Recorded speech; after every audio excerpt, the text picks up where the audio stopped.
Hello, hello. I am Rachel with Rachel Morgan Coaching, and today I have Jessica Guzikowski with me, who is a mama and serial entrepreneur who started her first business nearly 6 years ago after working almost a decade in operations for a large franchise. Eventually, she sold her business after the birth of her second child. So Jessica, being the entrepreneur that she is, she went back into business and started her own coaching company that we know today. So she combined her passion for training and empowering others to create programs and services that allow other entrepreneurs to take that next step and stop selling to their sister, which I love, by the way. When she's not running her own coaching business, her and her husband also manage their own coffee shop, Frenchie Roasters, and the best part is she's also from Washington, just like me. So I'm excited to connect with someone in my own area. So we'll get her on here. Literally, how to stop selling to your sister. Whoops, maybe it didn't go. There we are. Hello. But, well, hi, Jessica. Tell Hello. us more about you. Who do you work with? So I am primarily a small business coach. I have worked with larger organizations, but kind of my focus right now is small business. I work a lot with moms who run handmade businesses who are kind of in that like transition period between this is a fun hobby and I think I want to actually make some money doing this, Right. but still maintaining usually time home with your kids, probably don't have a babysitter, those kinds of things. And really that's because that's where I am. So, Right. yeah, so my kids are back here. So if you hear them, Yes. Hey, I love it. Right? yeah, I've Yeah. told them to be quiet, but you never know. Right. I mean, even those that are fur moms, right? Or for parents, right? Their dogs and cats and everything always pop in too. So, Oh my gosh, yeah. My dog is in we have two dogs, but they're in my husband's lap 90% of the time when he's working. So that's so well, I'm really excited to have this conversation with you, and I just love that how to stop selling to your sister because it's such a strong like messaging. Because I know exactly what you're saying, how much we get caught up with selling to our friends and our family, and how really it's a great way to start and kind of get those skills and get going. But obviously, we can't sell them forever. We have to build out of that, and so it's just as strong. I love it. Like I just love that. So good job. Like what do you mean by selling to your sister? Yeah, so I kind of came up with that because I found that a lot of people, when they're starting their business, obviously, and myself included, you kind of expect your friends and family to support you, right? It's just kind of like an unspoken expectation. And for some people that gets fulfilled. For others, it doesn't. It just depends on, what business you're in and who your friends and family are and if they, can benefit from whatever you're selling. But it can cause inflation in your first couple of months, right? And so you can jump out of the gate and be like, yes, I'm doing $5,000 a month. Like, this is amazing.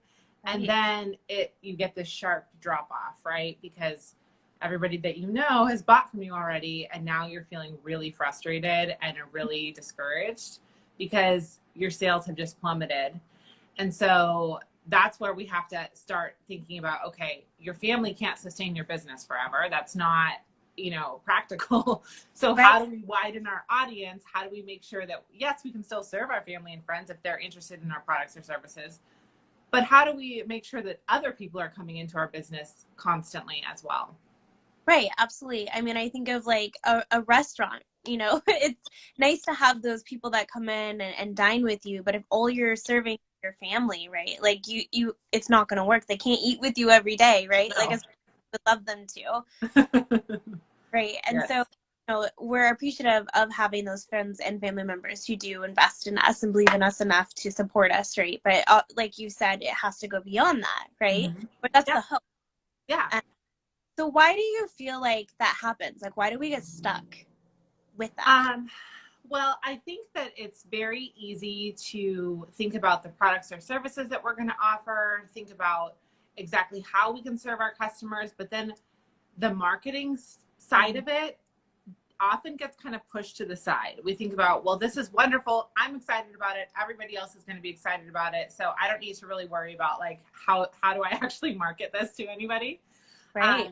And then we're encouraged when we have a first couple of months that are great. We're like, oh, okay, I don't have to show up on social media because my sales are wonderful. And then all of a sudden they're not, right? So then we get frustrated and then we're like, well, I should just give up, But the reality is that a new business, I mean, you should expect at least a year before you're profitable in most product-based businesses, So it's not practical to think like, oh, I'm just going to come right out of the gate and be profitable, because that's just not typically how it works. Unless you have an amazing strategy or you get lucky, and it does happen, but it's just not typical, right? Right. I've heard that 1 year before too. Yeah. That comes from investing and you getting your structures and foundations in place and, all your licenses and whatnot that you're needing, right? Yeah. It's not, hey, I'm open for business and I can sell you. Like if you're a product-based business, you got to get inventory in there too. And you've got to invest in the marketing, getting visible in your time. And so you're absolutely right. 100%. Yeah. I think it's expensive to start a business. It is, and I see a lot of people right now, they're like, oh, I can start this business. And oh my gosh, I give people so much credit for that. But there's a lot more that goes into it, right? Yes, absolutely. Yep, definitely. So how can we shift from like getting stuck and selling to our sisters so that we start selling to our audience? What are your So, I mean, there's a ton of different ways to tackle it. And I primarily focus on like 2 key places with my clients, and that's get yourself out there to in-person events and figure out how to grow yourself organically. Because although ads are great and they can support your business, they're not a hill to die on, and they are an additional investment, right? So I'm looking for what are low cost ways that we can drive people to our business. Yep. So if you're a product-based business, or even if you are a service-based business, getting into highly curated markets or any kind of like vendor events and that kind of thing is huge for your business. And even for me, like I own a product-based business and I'm a service provider, but I will often go to markets as a service provider and just introduce myself to people because I know that's where my client lives, right? Those are all my people. So figuring out where your people are, where they're going to show up, and then you show up there too, right? Right. To meet them, connect with them. And when you're at a vendor event as a vendor, you want to get sales, right? Obviously, that's why you're there. Right. But sometimes that doesn't always work out. So you have to figure out what are ways that I can still grow my business. So who can I connect with? Who can I meet? You never know what a connection is going to lead to. And so if you can get into those things, then you totally should. The other piece of that is getting plugged into some kind of networking group. I'm not a huge fan of the ones where it's like, oh, only one person per niche. Like I like the ones where it's like community, everybody come here, we're here to support each other.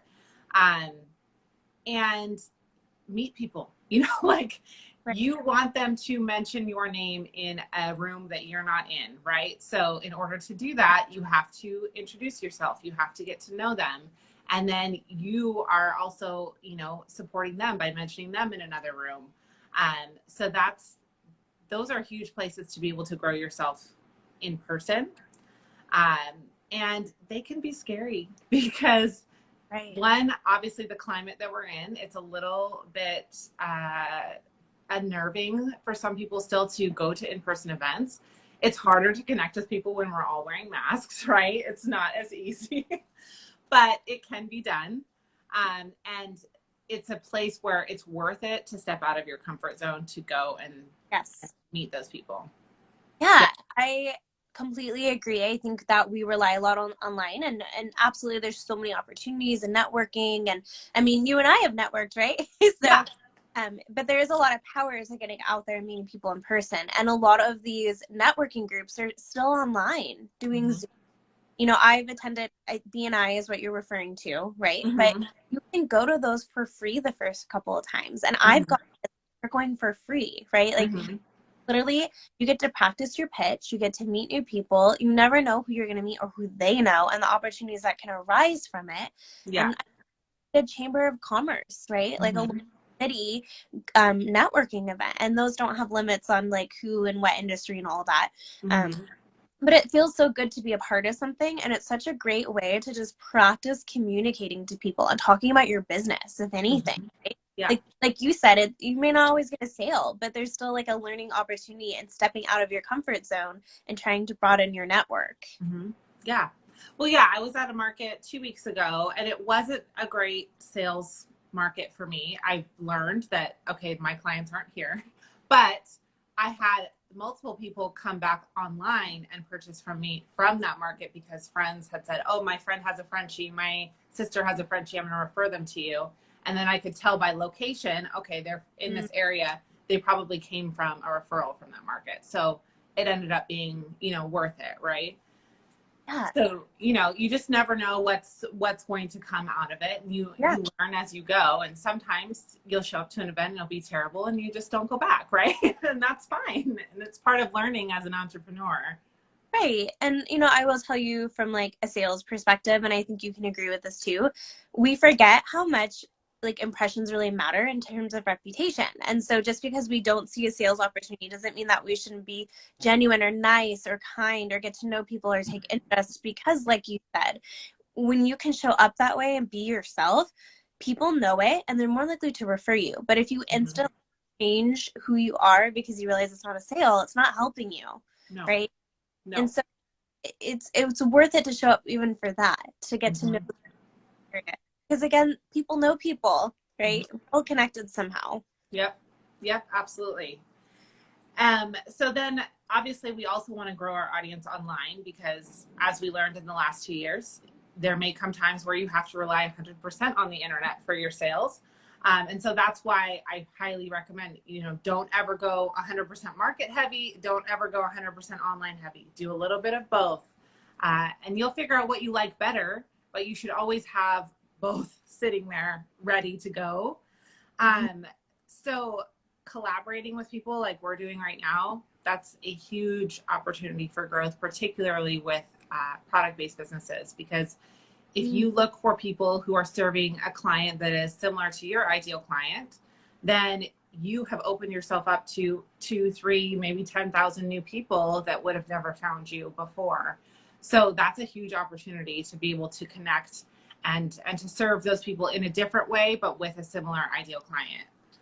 Right. And it's collaborative people that have a similar idea, like you said, but maybe have a slightly different approach to things, right?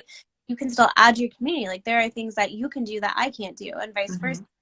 So being able to go into that to educate the community, right, in a different way, valuable, helps everyone, right? Because they'll get to. So, absolutely. Yeah. What other tips do you have to start kind of selling outside of your inner circle? So one thing I just want to acknowledge real quick is that I think there's a certain amount of fear associated with collaborating with other people, because we are protective of our like pod of customers and we're concerned that somebody might steal our customer. But once we can step out of that mindset, there's enough people for everybody. And like you said, Susie is not doing what you're doing and you're not doing what Tom is doing. So everybody has their like secret sauce. It's a little bit different. And so it's okay if somebody goes and buys a tumbler from somebody else. It's okay if they get coaching from somebody else because they're still getting value from you, So we have to like remind ourselves of that, because I think that can really limit you in your growth if you're always operating in fear of losing customers. Yes. And my background being in product-based, right, fine jewelry, one of the things that was very hard for people to understand is that you don't own customers. That's the reality. No matter how much you've connected with someone or they're in your community, right? Like it doesn't mean you own them. Like they have the choice to go work with someone else. And at the end of the day, it's still, from a team perspective and a company, right? Obviously, my stance was like, we're still taking care of someone and the experience is still good regardless of who's helping them. We want them to feel comfortable to want to even come back. Obviously, it's a little bit different when we're each different businesses and we're trying to bring people in.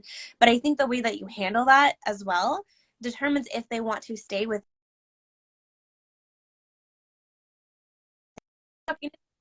Oh no. Okay. Are we good? Oh, you're good now. Yep, you're good. Oh no. Okay. Internet. I was talking to someone yesterday and about real estate. They're a real estate agent, and they said that there's this really well-known real estate agent in this one neighborhood, and he gets really angry when he is not the chosen real estate agent for houses that go up for sale, to the point where he will call those clients that didn't.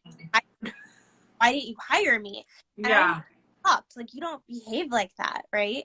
You should be excited that someone else got an opportunity and collaborate with that and wonder, well, what could I have done different? And Yeah. really taking the time to call a client does not look good for you, because people And talk. basically yell at them. That makes no sense at all. Right. And so I think it's really a measure of like integrity here, like what you're saying with collaboration. Like, be excited that someone said yes. And it is kind of disheartening when you've gotten to know someone and then they sign on to someone else. I totally get it. But that's Yes. a learning opportunity for you, right? Mm-hmm. And it allows you to work with someone else. Yep, absolutely. So And sometimes it's kind of just not a good fit, right? Sometimes, and it might be a blessing in disguise, right? Maybe that wasn't the right person for you and you weren't the right person for them. Or maybe they'll come back and say, hey, like, I messed up and I want to hire you now. So right. that's, or I want to support both people equally. So, there's always opportunity, and the doors are never shut completely. Right. I think that's a good lesson, right? When we're talking about how to not sell to your sister and you're looking to expand, right? Is not giving up just because someone doesn't say yes right away. Yeah. Yes, else, but doesn't mean that they won't come back to you or Yeah. support you in a different way, right? And so still being kind and still being nice and not giving up on that, it does come down to mindset, like you said. Well, and that's why one of my other tips is you need to be as consistent as you possibly can. One of my favorite things that I ever learned from a mentor was consistency is more important than intensity. And so, meaning that you cannot put your nose to the grindstone and just run as fast as you can for 30 days and burn yourself out and see a successful business. It's not going to happen. You're going to be tired, exhausted, frustrated. You're probably not going to like your business very much. And you may give up, so instead figure out, what does consistent look like for you? So for example, for me, that looks like I post 3 days a week on Instagram. It took me a very long time to be okay with myself doing that, because I felt like I should be doing more. Right. But that's what works for me in my life. And I see return from that. Right. So that's really, really important, is that you need to show up consistently. And so many people are willing to put in a ton of effort in creating offers or creating services and products. And, many of my clients are making everything by hand and then not putting in the time to actually sell it, right, or to market it. And that's part of the consistency, right? You have to do that. People aren't just going to buy stuff because you said, hey, I have things for sale, like, come buy it from me. No, it doesn't work that way, unfortunately. We wish it did, but it doesn't. And I think it happens, like I have experience with network marketing as well. Like, we think, I've announced that I'm selling this product now, people are automatically buy, but there's so much more that goes into it, like the way that you market it, the way you talk about it, the investment that you make, right? Like, it goes far beyond that. And I think that's where we also get really stuck, selling to our friends and family. And that there is opportunity to expand beyond that and who they know. And it's not just as simple, right, as, like, let's say starting a Facebook group and being like, here, I'm going to talk about my products all the time. Like, people want to know how it benefits them. So that's a really good technique, in my opinion, to kind of get beyond that. And really, like, make it about them. It's really easy to make it like, I sell this product and this is all the details you need to know about it. But as we know, like, that doesn't sell. Benefits sell, right? Yeah. And so, and features tell, benefits sell, right? And some people do need the features. You've got some buyers who are, like, very numbers oriented, need all the facts, and that's okay. But for the most part, people also need that other side of it, of how it's really going to impact their life and make their life better. Right. So what I'm kind of hearing, Jessica, just to kind of recap, to the best tips for not selling to your sister is to network, get out in the real community, go meet people, go introduce yourself. Just put yourself in a really uncomfortable position. Try something, right? And then I'm also hearing that we want to focus on our marketing and our sales, not just simply show up, but to also focus on the other aspects and to get really consistent with that. Yes. Right. Yes, be consistent. And if you don't sell something the first day you launch it, be okay with that and keep going, because it's very easy to get discouraged, you know, when you don't sell something that you're really excited about. So you need to just know and almost go into things expecting, okay, I may not sell anything today, and that's okay. And we're going to keep pushing for however long you've planned to market something. Right. Because if you give up, then your customers are certainly not going to buy anything from you, right? So Right. we have to show up, and then the customers will show up too. Yeah, I absolutely well said. And you know, Jessica, is there anything else that you would add to that? Anything that maybe we missed about that's so important? One other thing that's super important, and this is something I see a lot, is limit your offerings when you're first starting. If you offer too much, it's too confusing for you, and it certainly is too confusing for your customer. So if you're starting a product-based business, pick 5 or less products and move with those first. If you're starting a service-based business, start with one service and then add on from there. If you come out of the gate and you're like, hey, I offer 100 things, go to my website and pick something. When you give a human being too many choices, they choose nothing. It's overwhelming, and it's overwhelming for you to try and market. So really pare back those offerings, and that will help you market things in a more effective way.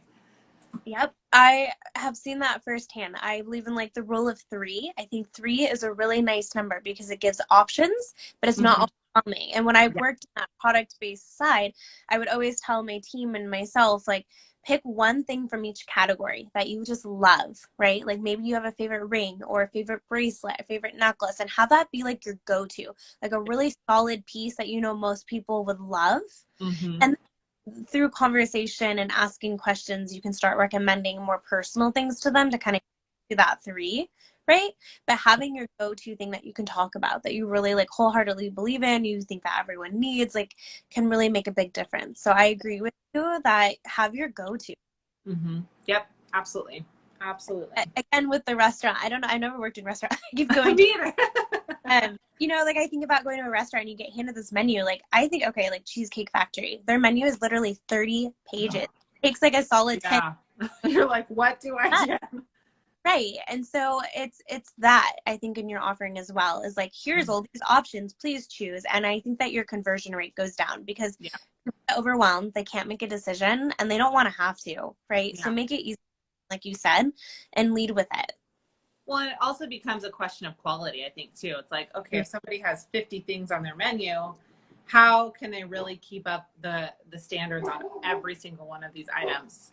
That, and whether they can or not, as a customer, you don't know, but that question pops into your head, right? Yes. Oh my gosh. Yes. You make so many. I'm loving all of this. Like, everyone else's as well. Yes. Well, Jessica, of course, you know, anything else that you recommend someone?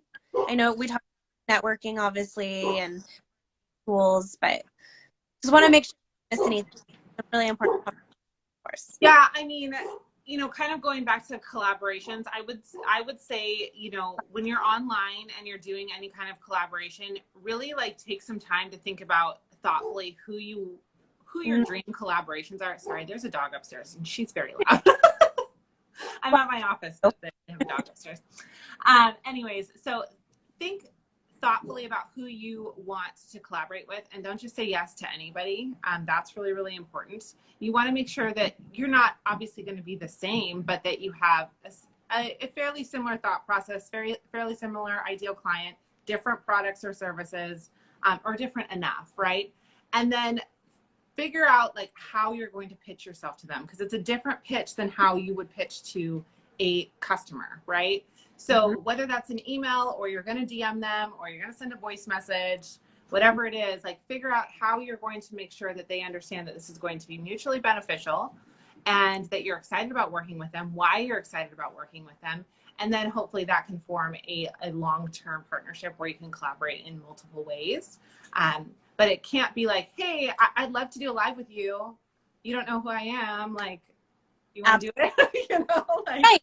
So come ready with an idea on what you want to do together. And I'm like, I value what you have to say about this. This is something that I think would be really beneficial. Like, I'd love to communicate with you more. I mean, you did that for me, right? Like, you know, I'm really big on client retention, and you reached out. Now we've connected as a result of that, Yeah. right? Yeah. And, you know, I have a friend that owns a dog business, right? And I'm like, you collaborate with other businesses that do something that is pet related, right? Mm-hmm. So obviously she doesn't want to partner with another trainer necessarily, but there are other, you know, Mud Bay, for instance, she could partner with, right? And Yeah. do collaborations, and that's where she can meet through networking group, and Yeah. can be beneficial for both parties. And so Mm-hmm. not reach out and try something. And if it doesn't work, it doesn't work, right? Yeah. But at least you get that experience. Yes. Yep. Absolutely. And yeah, some people will say no or not right now or whatever it is. And that's fine. Especially like right now, people are slammed. Like, don't ask people to collaborate with you right now because you'll get a lot of no's, right? But plan ahead, you know, start thinking about January and February and what you're going to do in 2022. And if collaborations are going to be part of your plan for expanding your market, then start writing notes down, figuring out what you want to do and how that's going to operate so that you're well prepared. I just love that. Collaboration over and always, right? Yes. Yes, well, yes. Work with you if they want to like start expanding their network and stop selling to their sister. Yes.